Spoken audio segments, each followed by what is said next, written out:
Connaissant l'oxydoréduction, on peut maintenant s'intéresser aux piles. Alors une pile, c'est quoi? C'est un générateur électrique. C'est quelque chose qui transforme une énergie chimique en énergie électrique. Comme on le sait, le courant électrique est dû à un déplacement d'électrons, et bien si on réfléchit un petit peu, on s'aperçoit très facilement que, puisqu'une réaction d'oxydoréduction consiste en un échange d'électrons, eh bien on va utiliser cet échange d'électrons pour fabriquer un courant électrique. Donc on a vu qu'une réaction d'oxydoréduction, c'était un échange d'électrons entre une espèce d'un couple, l'oxydant d'un couple et le réducteur d'un autre couple. Eh bien, ce que l'on va faire, c'est qu'au lieu de faire cet échange directement entre les espèces, on va canaliser cet échange par un fil, et cela va permettre de produire un courant électrique. Donc si les électrons, au lieu de passer directement de l'oxydant au réducteur, passent par un fil, eh bien cet échange d'électrons va permettre de produire un courant électrique. Et c'est tout simplement le principe d'un accumulateur. Donc, comme vous le savez, une pile possède un pôle positif et un pôle négatif. Par conséquent, pour fabriquer une pile, il va nous falloir déjà deux choses, c'est-à-dire deux métaux différents. Ici, du cuivre et du zinc. Et ensuite, il va nous falloir une solution conductrice. Ici, ce qui est représenté en bleu, ici, ce qu'on va appeler un électrolyte. Donc pour fabriquer une pile, il nous faut trois éléments, deux métaux, deux électrodes qui vont jouer le rôle plus et moins. Ils sont souvent différents, mais ils peuvent être identiques, attention. Et un électrolyte, ou deux électrolytes, ça dépend, mais en tout cas il nous faut au moins un électrolyte qui contient donc des ions, une solution ionique. Et ça, c'est le minimum nécessaire pour fabriquer une pile. À partir de ça, on peut fabriquer n'importe quelle pile. Alors, lorsqu'on s'intéresse à l'étude d'une pile, lorsqu'on est au programme de terminale, on va aller chercher un petit peu plus loin que juste, voilà, il faut deux électrodes et un électrolyte. On va chercher un petit peu à comprendre le fonctionnement de cette pile et comprendre la réaction chimique qui se cache derrière le fonctionnement de la pile. Donc on l'a dit, une pile fonctionne sur le principe de la réaction d'oxydoréduction. Alors lorsqu'on a une pile qui fonctionne, eh bien, on peut placer un ampèremètre ou un voltmètre pour mesurer sa tension ou son intensité. Lorsqu'on fait ceci, l'ampèremètre va nous donner une valeur positive ou négative. S'il nous donne une valeur positive, c'est que le courant circule au sein du voltmètre entre la borne A et la borne COM. Si la valeur est négative, c'est qu'au contraire, il va de la borne COM vers la borne A de l'ampèremètre. Donc, en regardant le signe de la valeur indiquée par l'ampèremètre, on peut facilement en déduire le sens du courant électrique. Donc par exemple ici, sur cet exemple, on nous a déjà indiqué que le courant électrique allait de la lame de cuivre vers la lame de zinc.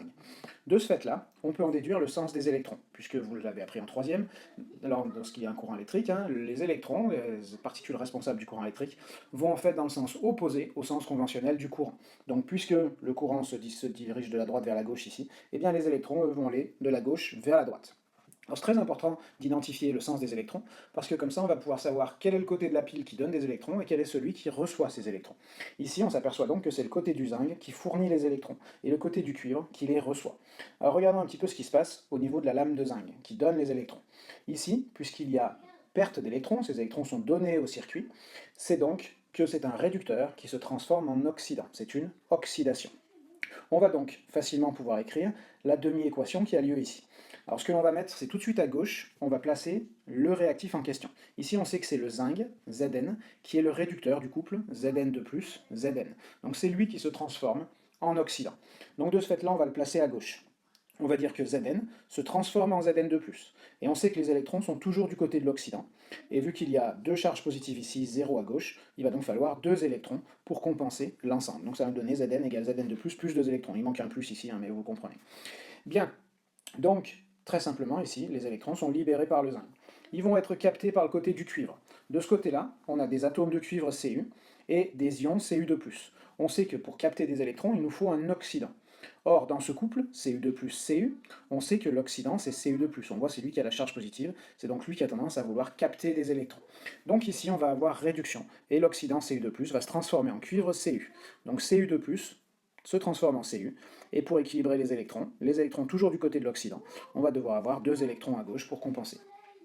On a donc nos deux demi-équations ici, et on peut donc facilement faire le bilan. Ici c'est facile puisque le nombre d'électrons libérés par le zinc est égal au nombre d'électrons captés par le cuivre, donc on peut très facilement ajouter ce qui est à gauche des deux côtés avec ce qui est à droite sur les deux demi-équations. On obtient donc l'équation finale qui nous dit que Zn plus Cu2+ donne Zn2+, plus Cu. Alors ici, quand on regarde le schéma de la pile, on voit bien que c'est en effet ce qui se passe, puisque vous voyez la lame de zinc qui s'amincit. En effet, le zinc se transforme en ion Zn2+. Donc de ce fait-là, on a disparition des atomes de zinc de la lame. Les ions, eux, vont dans la solution. De l'autre côté, les ions Cu2+, se transforment en atomes de cuivre, et eux vont se déposer sur la lame de cuivre. C'est pour ça que la lame de cuivre, elle va augmenter de volume, elle va prendre de la masse, puisqu'on a des atomes qui viennent s'y rajouter. Donc, ceci explique cela. Avec les équations, on peut facilement comprendre ce qui se passe au niveau macroscopique, c'est-à-dire ce que l'on observe.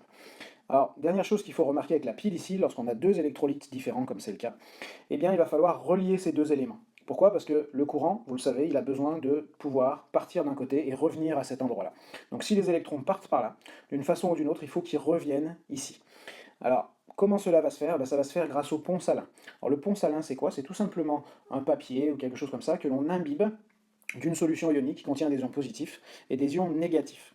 Alors si on remarque ce qui se passe ici, vous savez qu'une solution doit toujours être neutre. Donc au départ, dans cette solution-là, eh bien, on a des ions positifs et des ions négatifs. Les ions positifs, c'est Zn2+, les ions négatifs, c'est souvent des ions nitrates, NO3- ou des choses comme ça. Lorsque la lame de zinc s'oxyde en Zn2+, on a un apport d'ions Zn2+, dans la solution. Donc on se retrouve dans ce côté-là avec un excès de charge positive, puisqu'on a augmenté le nombre de Zn2+, mais pas celui de NO3-. Donc ceci n'est pas possible. La nature ne laissera pas une solution devenir non neutre. Donc ça ne peut pas fonctionner sans pont salin. Donc qu'est-ce qui va se passer? Eh bien, il y a des ions négatifs qui sont dans le pont salin, qui vont tout simplement descendre, ici, dans la solution, pour compenser l'apport de charge positive des ions Zn2+. De l'autre côté, c'est l'inverse, c'est-à-dire qu'on a des ions Cu2+, qui disparaissent. Donc on a une baisse du nombre de charges positives, et donc, en théorie, un excès de charge négative. Il va donc falloir compenser cet excès de charge négative, et là encore, c'est le pont salin qui, cette fois, va envoyer des ions positifs dans ce sens-là, pour compenser la disparition des ions Cu2+. Donc voilà le fonctionnement du pont salin. Alors généralement, dans le pont salin, ça va être très souvent des ions K+, potassium, donc les ions K+, vont venir ici, et des ions Cl-, qui eux vont venir de ce côté-là pour compenser donc l'excès de charge. Donc voilà l'intérêt du pont salin dans une pile. Alors ensuite, il y a quelques termes qu'il faut savoir. Donc on a compris qu'ici, le zinc s'oxydait, il y a donc oxydation, c'est ce que l'on va noter ici, et bien sûr c'est le pôle moins, puisque le courant va du plus vers le moins, donc le plus est là, le moins est là. Donc il y a oxydation ici, et de l'autre côté, les ions Q se transforment en cuivre, donc ici c'est une réduction, l'oxydant devient le réducteur, donc on va le noter ici. Alors là où il y a réduction, il y a la cathode. C'est ce qu'on appelle l'électrode, s'appelle la cathode. Alors on peut facilement le remarquer, s'en souvenir, puisque ce sont les deux seuls termes où il y a un C, réduction, cathode. De l'autre côté, vous verrez, il n'y a pas de C. Donc les deux C vont ensemble. Là où il y a réduction, c'est la cathode. Là où il y a oxydation, eh bien cette fois c'est ce qu'on appelle l'anode. Vous voyez, il n'y a aucun C ici, donc on ne peut pas se confondre. Donc on identifie le pôle positif, le pôle négatif, ce qui nous donne le sens du courant. Ensuite, le sens des électrons. Grâce au sens des électrons, on en déduit où est-ce qu'il y a oxydation, où est-ce qu'il y a réduction. On écrit la demi-équation d'oxydation, la demi-équation de réduction. On vérifie que le nombre d'électrons libérés par l'un est égal au nombre d'électrons reçus par l'autre. Si ce n'est pas le cas, on ajuste en multipliant une demi-équation par un facteur, ou même les deux demi-équations parfois. Et ensuite, on ajoute ce qui est à gauche avec ce qui est à gauche, et ce qui est à droite avec ce qui est à droite. Et on obtient ainsi donc le bilan, c'est-à-dire l'équation finale. Lorsqu'on achète une pile, lorsqu'on l'utilise, on a besoin de connaître la quantité d'électricité qu'elle va pouvoir fournir. Et bien cette quantité d'électricité qu'elle va pouvoir fournir, c'est ce qu'on appelle la capacité de la pile. Donc ici, on vous dit, c'est la quantité maximale d'électrons qui peuvent être échangés dans la pile entre le réducteur et l'oxydant. Logique, plus vous envoyez des électrons, plus vous avez de charge. Donc cette capacité s'exprime en coulombs. Alors il existe deux façons de calculer cette capacité. Tout d'abord, ce qui se passe à notre échelle, c'est-à-dire en parlant en courant électrique. Donc la capacité, eh bien c'est tout simplement le courant électrique, l'intensité du courant qui est fourni par la pile, multipliée par le temps en secondes pendant lequel elle fournit cette intensité-là. Donc par exemple, si vous avez une pile qui vous donne 1 ampère pendant 3000 secondes, eh bien ça vous fait une capacité de 3000 fois 1, c'est-à-dire 3000 coulombs. Donc ça, c'est l'aspect le plus simple et le plus compréhensif de ce calcul de capacité de la pile. Mais lorsqu'on fabrique une pile, on a besoin de savoir quelle quantité de chaque espèce chimique on va placer à l'intérieur. Et donc on va devoir pouvoir calculer la capacité à partir des espèces chimiques que l'on met à l'intérieur.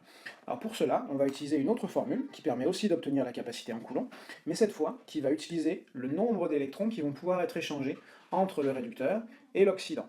Donc si on connaît la quantité de chaque électrode que l'on a mis, donc de l'oxydant et du réducteur, on sait que c'est le réducteur qui va se consommer, l'oxydant lui va plutôt apparaître, donc il ne va pas être limitant, et donc ce réducteur il va nous permettre, avec la quantité que l'on a mise au départ, de fournir un certain nombre d'électrons. Et ce certain nombre d'électrons, c'est ce qui va nous intéresser pour calculer la capacité de la pile, puisque tout simplement, on sait que s'il fournit plus d'électrons, ça va fournir plus de courant. Donc on va pouvoir, à partir des masses généralement des électrodes, et de l'électrode notamment du réducteur, on va pouvoir en déduire le nombre d'électrons qui vont pouvoir être échangés entre le réducteur et l'oxydant. Il suffit alors, une fois qu'on a ce nombre d'électrons, qu'on exprime en mol, eh bien on va le multiplier par une constante qu'on appelle la constante de Faraday, qui vaut 9,65 10 puissance 4 coulombs par mol, et donc il suffit de multiplier ce grand F par le nombre de moles d'électrons qui vont pouvoir être échangés, et ça va nous donner la capacité en coulomb. Donc voilà les deux façons de calculer la capacité en coulomb. Alors lorsque vous achetez une pile, et surtout lorsque vous achetez des accumulateurs, c'est-à-dire des piles rechargeables, eh bien la capacité est indiquée, mais elle n'est pas indiquée en coulomb. Elle est généralement indiquée en ampères-heure, ampères fois heure, sachant qu'un ampère fois heure, c'est 3600 coulombs. Donc en fait, c'est très simple, hein, c'est comme la capacité en coulomb, sauf que au lieu de mettre le temps en secondes, on va mettre le temps en heures. Donc si vous avez une pile qui vous débite 1 ampère pendant 2 heures, eh bien ça vous donne une capacité de 2 ampères heure. Voilà, tout simplement. Intéressons-nous maintenant aux accumulateurs. Qu'est-ce qu'un accumulateur? Eh bien, comme son nom l'indique, il accumule de l'énergie. Donc c'est une pile rechargeable, hein, comme on le dit couramment dans le commerce. Donc un accumulateur a pas mal de ressemblances avec une pile, hein, puisque c'est la même chose, le même principe, transforme une énergie chimique en énergie électrique, mais son avantage c'est qu'il est capable de transformer une énergie électrique en énergie chimique, donc d'être rechargé. Donc l'aspect est très ressemblant, hein, lorsque vous achetez une pile rechargeable, ça ressemble beaucoup à une pile, sauf pour les batteries de voiture, hein, qui sont différentes.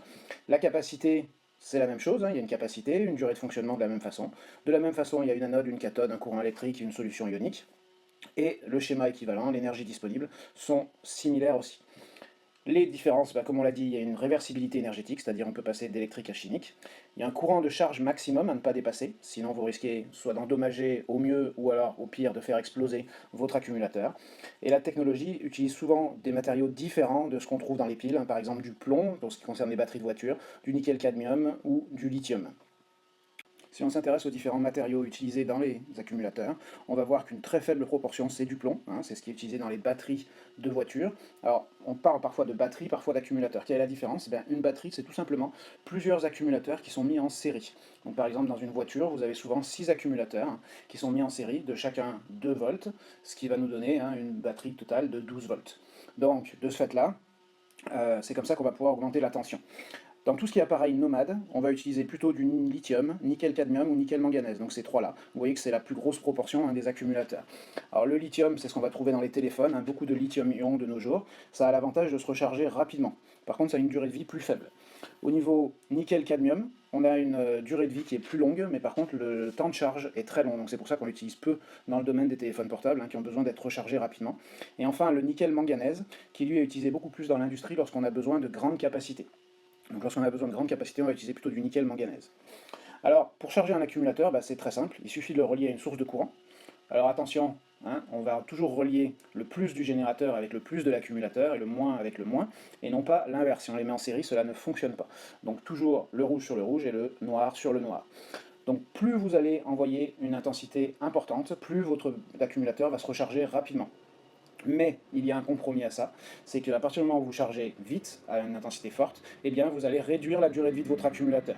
On parle souvent du nombre de cycles de charge-décharge. D'ailleurs, quand vous achetez un accumulateur, il est indiqué un nombre maximum de cycles de charge-décharge. Ce qui veut dire que si vous le chargez à intensité relativement faible, comme c'est recommandé, eh bien vous aurez ce nombre-là, sinon ce sera moins. Donc de nos jours où on essaye d'accélérer la vitesse de charge, notamment sur les téléphones, qui maintenant se rechargent en moins d'une heure, eh bien forcément on perd sur la durée de vie de l'accumulateur. Donc tout accumulateur vient avec une intensité de charge maximale qu'il faut respecter. Généralement, c'est à peu près 1/10 de la capacité de l'accumulateur en ampères-heure. C'est rarement respecté, on a tendance à vouloir aller plus vite, donc d'envoyer une intensité plus importante. Mais idéalement, c'est ce qu'il faut respecter, c'est ce qui vous donne le maximum de charge et décharge. Si l'on s'intéresse maintenant au schéma d'un accumulateur au plomb, style ce qu'on trouve dans la voiture, vous avez le côté décharge et le côté charge. En décharge, l'accumulateur se comporte exactement comme une pile. On dit que la réaction est spontanée, c'est-à-dire elle se fait naturellement, c'est une réaction d'oxydoréduction qui va naturellement se faire.